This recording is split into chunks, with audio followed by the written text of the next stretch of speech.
వినేటప్పుడు వినయంతో వినాలి, మాట్లాడేటప్పుడు మర్యాదతో మాట్లాడాలి, అడిగేటప్పుడు ఆప్యాయతతో అడగాలి, సమాధానం చెప్పేటప్పుడు సంస్కారంతో చెప్పాలి. నీ నడక నలుగురికి బాటవ్వాలి, నీ మాట అందరికీ మంచి అవ్వాలి, నీ చెయ్యి 10 మందికి సహాయపడాలి, చరిత్రలో నీకై ఓ పేజీ లిఖించబడాలి.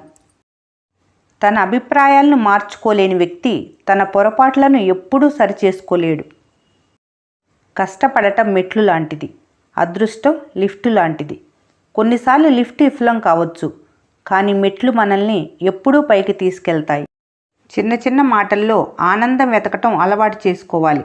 ఎందుకంటే పెద్ద పెద్ద మాటలు జీవితంలో చాలా అరుదుగా చోటు చేసుకుంటాయి. నువ్వెవరన్న విషయాన్ని నీకు పూర్తిగా తెలియజేసే బలమైన ఆయుధమే అవమానం. జీవితం చాలా చిన్నది. గడిచిన కాలాన్నే తలుచుకుంటూ నిన్ను నువ్వు నిందించుకుంటూ ద్వేషించుకుంటూ కాలాన్ని వృధా చేసుకోకు. అవతలి వాళ్ళ అభిప్రాయాలు మన గెలుపు ఓటములు నిర్ణయిస్తుంటే మన ప్రయత్నం కూడా అలసిపోతుంది.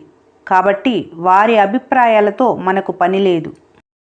చెస్ ఆటలో ఛాన్స్ లేకపోతేనే ఓడిపోయినట్టు, కానీ జీవితం అనే ఆటలో మాత్రం ఇంకో ఛాన్స్ కోసం నువ్వు ప్రయత్నం చేయకుంటేనే ఓడిపోతావు. మీ విజయం మీ మరో ప్రయత్నం కోసం ఎదురు చూస్తూ ఉంది. మీదే ఆలస్యం. జీవితంలో నువ్వు పడ్డ బాధ నీకో గుణపాఠం. ఈ గుణపాఠమే నీ జీవితానికి ఒక బంగారు బాటలు వేస్తుంది.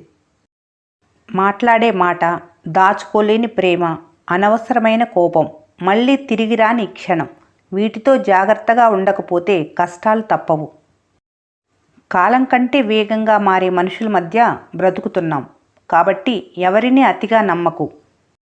కష్టాలున్నాయని ఎవరి సానుభూతి కొరకు తాపత్రయపడకు. ఈ సమాజం కష్టాల్లో ఉన్నవారికి సహాయం చేస్తుందో లేదో కానీ చులకనగా చూడటం మొదలు పెడుతుంది. తప్పు ఇతరులదైతే జడ్జీలా తీర్పిస్తారు.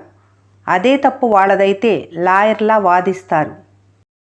జీవితం అంటే ప్రశ్న జవాబుల ఆట కాదు. అలాగే జీవితం అంటే పూరించవలసిన పొడుపు కథ కాదు. జీవితం అంటే జీవించవలసిన రహస్యం. కానీ ఏ రోజైతే నువ్వు గెలుస్తావో అప్పుడు ఇదే ప్రపంచం నీ పేరుని జపిస్తుంది, నీ వెనకే పరుగెడుతుంది. అందరినీ నమ్మకు. అప్పుడే నీ జీవిత పోరాటంలో నువ్వు గెలుస్తావు. మీ బాధను ఎవరితో చెప్పి ప్రచారం చేయించినా ఎవరూ దాన్ని కొనుక్కోరు. గుర్తుంచుకోండి. అవసరాలనేవి లేకుంటే ఒక వ్యక్తి మరో వ్యక్తితో మాట్లాడటానికి కూడా ఆలోచించేవాడు. స్థానం నిలబడాలి, స్థాయి కనపడాలి. ఈ రెండు ఉండాలంటే కష్టపడాలి. ఈ వీడియో మీకు నచ్చినట్లయితే మన స్నేహ ఛానల్ని లైక్ చేయండి, సబ్స్క్రైబ్ చేసుకోవడం మర్చిపోకండి. Thanks for watching.